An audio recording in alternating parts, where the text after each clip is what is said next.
So కవిత arrest వెనక BJP ఉందంటారా? లేదు. ఆ, కవిత అరెస్ట్ వెనకాల బీజేపీ లేదు. ఆ. ఎందుకంటే కవిత మీద ఎంక్వైరీ జరిగింది. ఈ టైంలో ఎందుకు అరెస్ట్ అయింది? ఈ టైంలో ఏంటి ఎప్పటి నుంచో లోక్సభ నడుస్తుంది ఎలక్షన్స్. కదా! లోక్సభ ఎలక్షన్స్ అని కాదు. ఎప్పటి నుంచి ఒక 6 నెలల నుంచి నడుస్తుంది. కంప్లీట్ ఆధారాల కోసం వెయిట్ చేశారు. ఇప్పుడు ఆధారాలన్నీ దొరికాయి కాబట్టి అరెస్ట్ చేశారు అంతే. అండ్ కోఇన్సిడెంటల్‌గా అది ఇప్పుడు జరిగింది. కానీ ఎలక్షన్స్ ముందని ఏం కాదు. ఈ ఫోన్ ట్యాపింగ్ వ్యవహారం ఇవన్నీ నడుస్తూ ఉన్నాయి రాష్ట్రంలో.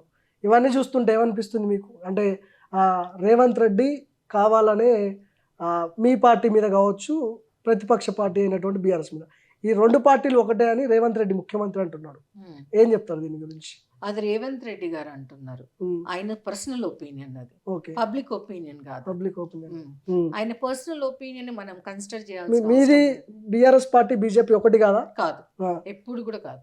బీజేపీ బీఆర్ఎస్ వేరు. వాళ్ళది వాళ్ళే, మేమే.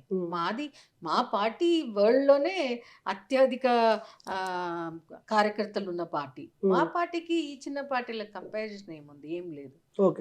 మాకు ఒక కారణ జన్మ ఉన్నాడు, ఒక మహాపురుషుడు, ఒక వ్యక్తి కాదు ఆయన, ఒక శక్తి ఉన్నాడు మాకు. ఆ శక్తిని తట్టుకునే ఈ చిన్న పార్టీలకు లేవు. మాకెందుకు వీళ్ళతోటి?